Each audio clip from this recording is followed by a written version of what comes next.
के पाठक सर की अभी ये औकात नहीं हुई है कि उनके खौफ से सुप्रीम कोर्ट डर जाएगा। इसको पाठक सर से जोड़ना बिल्कुल गलत होगा। शिक्षक संघों की मांग थी कि हमें बिना क्षमता परीक्षा के राज्यकर्मी का दर्जा दे दिया जाए। ये तो रंगदारी वाली मांग हो गई ना। कल मान लीजिए कोई बच्चा चौथी कक्षा में पढ़ता है, वो शिक्षकों से मांग करने लगे बिना परीक्षा के आप मुझे 5वीं में भेज दें, तब मास्टर साहब को कैसा लगेगा। उसके बाद सरकार ने कुछ दिनों बाद ऐलान किया कि हम लोग नियोजित शिक्षकों को राज्यकर्मी का दर्जा देंगे। बीपीएससी के द्वारा जो 2 चरणों में जो बहाली हुई शिक्षक अभ्यर्थियों की, उन परीक्षाओं को देकर वो उत्तीर्ण हो गए और बाकायदा उन्होंने योगदान दे दिया, तो वो खुद ब खुद उसके जरिए राज्यकर्मी बन गए। शिक्षिका होती है, वो स्कूल में तो पढ़ाती है, एक गृहिणी का भी इसका रूप होता है, परिवार भी संभालते ये भी है। तो इस पर विचार कर सकती है सरकार, सहानुभूति पूर्वक विचार कर सकती है। नमस्कार, स्वागत आपका लाइव बिहार में। मैं आपके साथ संजीव सिंह। देखिए, नियोजित शिक्षक राजकर्मी की दर्जा की लगातार मांग कर रहे थे। इसके बाद के पाठक जब बिहार में शिक्षा विभाग के अपर मुख्य सचिव थे, तो उनके निर्देश में एक कमेटी का गठन हुआ और उस कमेटी की तरफ से सबसे पहले यह अनुशंसा की गई थी कि तमाम जो नियोजित शिक्षक है उनको सक्षमता की परीक्षा देनी होगी। अगर सक्षमता की परीक्षा वो देते हैं और पास करते हैं तो वो उनको राजकर्मी का दर्जा मिल जाएगा। अगर पास नहीं करते हैं तो वो राजकर्मी तो दूर, नियोजित शिक्षक भी नहीं रह पाएंगे। खूब विवाद हुआ, लेकिन फिर हाईकोर्ट में ये मामला चला गया और पटना हाईकोर्ट ने फिर कहा कि तमाम जो नियोजित शिक्षक हैं जो सक्षमता की परीक्षा देंगे, अगर वो पास करते हैं तो वो राजकर्मी का दर्जा उन्हें मिलेगा। यदि पास नहीं करते हैं तो वो नियोजित शिक्षक ही रहेंगे। इसके बाद इसको सुप्रीम कोर्ट में चुनौती दी गई, लेकिन सुप्रीम कोर्ट ने कल इस फैसले को खारिज कर दिया। इस मुद्दे पर हमारे साथ बातचीत करने के लिए पूर्व आईपीएस अधिकारी अमिताभ दास जी हैं। कैसे देखते हैं नियोजित शिक्षक के मामले को? अब सुप्रीम कोर्ट ने भी खारिज कर दिया है। ये सही कहा आपने। मैंने पूरा मामला मैं दर्शकों को शुरू से समझाता हूँ। ये जो नियोजित शिक्षक या शिक्षिकाएं हैं, ये 10-12 साल पहले एक तरह से इन लोग की बहाली हुई थी, और इनको नियोजित शिक्षक इसलिए कहते थे क्योंकि स्थानीय निकाय जो होते हैं, पंचायत वगैरह, जिला परिषद वगैरह, उनके माध्यम से इनको बहाल किया गया था। और ये जो नियोजित शिक्षक थे, इनको राज्यकर्मी का दर्जा नहीं था। और एक बात और थी कि इनको इनके जिले के बाहर भी ट्रांसफर नहीं किया सकता था। मतलब यदि मुजफ्फरपुर में किसी की बहाली हुई हो तो मुजफ्फरपुर में रहेगा, लखीसराय में तो लखीसराय में, ये बात थी। उसके बाद सरकार ने कुछ दिनों बाद ऐलान किया कि हम लोग नियोजित शिक्षकों को राज्यकर्मी का दर्जा देंगे। राज्यकर्मी का दर्जा होने से वेतनमान इन लोग का बढ़ जाएगा और भी कुछ सुविधाएं मिल जाएगी जो अभी इन लोग को नहीं है। तो उसमें से बहुत सारे नियोजित शिक्षक शिक्षिकाएं जो थे, वो जो अभी बीपीएससी के द्वारा जो 2 चरणों में जो बहाली हुई शिक्षक अभ्यर्थियों की, TRE 1 और TRE 2, उन परीक्षाओं को देकर वो उत्तीर्ण हो गए और बाकायदा उन्होंने योगदान दे दिया, तो वो खुद ब खुद उसके जरिए राज्यकर्मी बन गए। जो लोग नहीं बन सके उनके लिए सरकार ने एक सक्षमता परीक्षा का आयोजन किया। और शुरू में शिक्षा विभाग ने, उसमें के पाठक सर थे अपर मुख्य सचिव, शिक्षा विभाग ने ये सिफारिश की थी सरकार से कि जो उत्तीर्ण होंगे उनको राज्यकर्मी का दर्जा मिलेगा और जो लोग फेल हो जाएंगे उनको सेवा मुक्त कर दिया जाएगा, मतलब सीधे नौकरी से बाहर हो जाएंगे। उस समय भी मैंने कहा था कि ये न्याय के विरुद्ध है, प्राकृतिक न्याय के विरुद्ध है। मैंने कहा था कि ये एक तरह की विभागीय परीक्षा है, और विभागीय परीक्षा में ठीक है, यदि कोई फेल करता है तो वो जस का तस रहेगा, उसका सेवा मुक्त नहीं कर सकते हैं।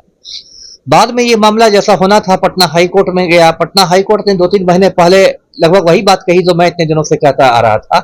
पटना हाईकोर्ट ने कहा कि नियोजित शिक्षक जो है वो सक्षमता परीक्षा जो उत्तीर्ण करेंगे उनको राज्यकर्मी का दर्जा मिलेगा, और जो फेल कर जाएंगे वो जो का त्यों रहेंगे, जस का तस रहेंगे, नियोजित शिक्षक रहेंगे।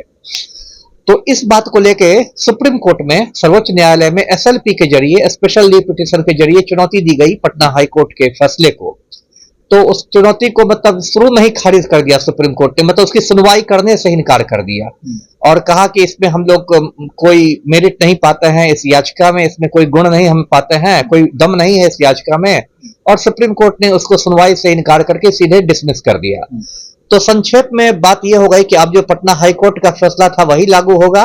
वही फैसले की 2 महत्वपूर्ण चीजें हैं कि जो उत्तीर्ण होंगे वो राज्यकर्मी बनेंगे, जो फेल करेंगे या जो परीक्षा ही नहीं देंगे वो जैसे थे वैसे रह जाएंगे। नौकरी किसी की अब नहीं जाएगी, नौकरी किसी की खतरे में नहीं है।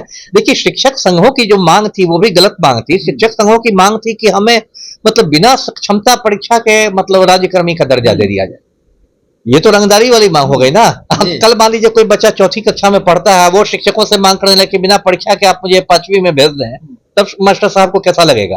राजकर्मी के लिए आप योग्य हैं कि नहीं है, इसके लिए परीक्षा देनी चाहिए। और हर जगह विभागीय परीक्षा होती है, जैसे IAS IPS सबको देनी पड़ती है। मैं खुद जब किशनगंज जिले का SP था तो मैंने खुद विभागीय परीक्षा दी थी। ऐसा नहीं, IAS IPS सबको देना पड़ता है। उस विभागीय परीक्षा के बाद आपका प्रोन्नति का रास्ता साफ होता है, आप को इंक्रीमेंट मिलता है, वेतन वृद्धि मिलती है, ये एक मतलब प्रक्रिया है सरकार में। इसमें कोई यह नहीं कि आपकी परीक्षा ली जा रही है तो आपका ये कोई अपमान हो गया।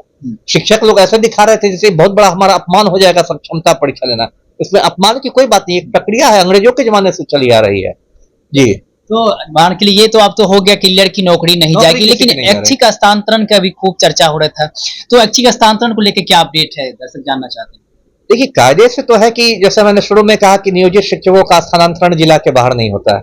राज्य कर्मी बन जाएंगे तो जिला के बाहर होगा, लेकिन उसमें देखिए सरकार के पास बहुत सारे अधिकार हैं और कुछ होने भी चाहिए।